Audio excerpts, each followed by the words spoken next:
Thank you. You're not going to be able to hear me if you keep making all that noise. Well, it was a wonderful introduction. I have no idea, Karina, who you were talking about, but I'll accept it. Oh. I'm very grateful for the award, but in some ways I feel I don't really deserve it.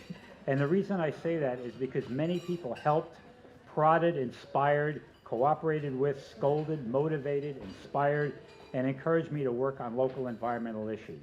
And what I've learned from that is that when anybody gets an award, when there's any kind of accomplishment, it's very much of a group effort. We work together, as Jay said earlier, as a community. And everything that we do and everything that we achieve is a community effort. Yeah. Okay. But now I want to scold you all a little bit. I want to talk a little bit about metrics. And this is, I think, what Karina meant when she said there's a little bit of pain associated with Eric. The environmental groups often believe that because we mean well and are underpaid, therefore we must be doing good work. But it turns out that good intentions don't always lead to good results. Therefore, we should spend more time, both individually and as a community, on upfront planning, including defining what it is we're trying to achieve, and on ex post evaluations to determine whether our goals are being met. I urge you to look at reports from the Bill and Melinda Gates Foundation and also the Pew Charitable Trusts for excellent examples of the use of data and analysis to guide and support effective programs. It's a famous quote, you can't manage what you don't measure. And I think that's as true for environmental organizations as it is everywhere else. The last point I want to make is communications. We generally preach to our own choir, and this evening is a perfect example of it. It's a lot of fun. It's great fun to talk to your friends, your allies, the people who agree with you. You feel really good about yourself, and it's really important that we do that. But it's equally important that we talk to the people who are undecided or who may disagree with us.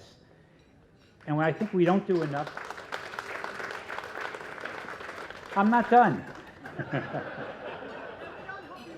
I think we generally don't do enough to reach out to these alternative points of view and listen to them. It's not that we should go out there and tell them how the world works and what our perspectives are, but we should start by trying to listen to them and understand where they're coming from, what their values are, and what their perspectives are.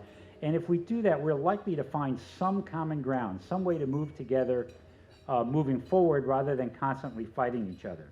Now, I realize as an engineer, I have no qualifications to talk about good communications, but I really have the sense that it's very important. And I have a personal example. For the last year and a half, I've been working very hard on local water issues.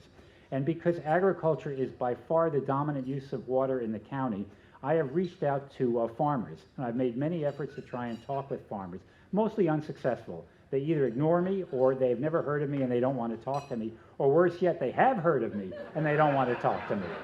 But every once in a while, I do get to sit down face to face with a farmer or their political representatives, and it's always a worthwhile experience. I always come away saying, this person is a real human being. This is a competent, capable person who has thought through the issues but come to different conclusions than mine. Of course, they're wrong, but still, they're their conclusions. Thank you very much.